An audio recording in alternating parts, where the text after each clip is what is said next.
अस्सलाम वालेकुम फ्रेंड्स। तो क्या हाल चाल है यार। उम्मीद करता हूँ आप सब खैरियत से हैं। आज आपके लिए 15 डिज़ाइन लेके आए। उम्मीद करता हूँ ये पसंद आएंगे। बेडरूम का डिज़ाइन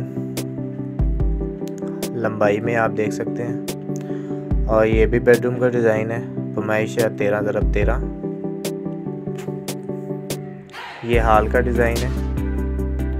इसको आप 12x20 में भी लगा सकते हैं। ये भी एक हाल का डिज़ाइन है 12x18। ये भी हाल का डिज़ाइन है।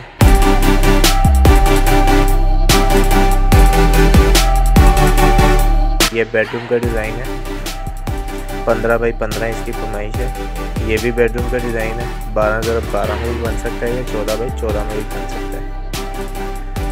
ये भी एक बेडरूम है तो ये हाल का डिज़ाइन, लेकिन अगर आप चाहें तो बेडरूम में भी लगा सकते हैं। ये लंबाई में बेडरूम है या हाल लगा लें।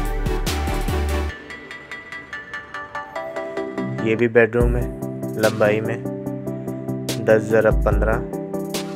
ये बेडरूम है 12x12 में। ये भी बेडरूम का डिज़ाइन है, डबल फैन है 14x14 इसकी फरमाइश है। ये भी बेडरूम है स्मॉल 10x12 कर सकते हैं आप। ये एक लंबाई में हाल है। उम्मीद करते हैं डिज़ाइन आपको पसंद आएगा। अगर डिज़ाइन पसंद आए तो वीडियो को लाइक कीजिएगा और हमारे चैनल को सब्सक्राइब कर लीजिएगा। तो मैं चलता हूँ, इंशाल्लाह मिलेंगे नेक्स्ट वीडियो में। तब तक के लिए अल्लाह हाफ़िज़।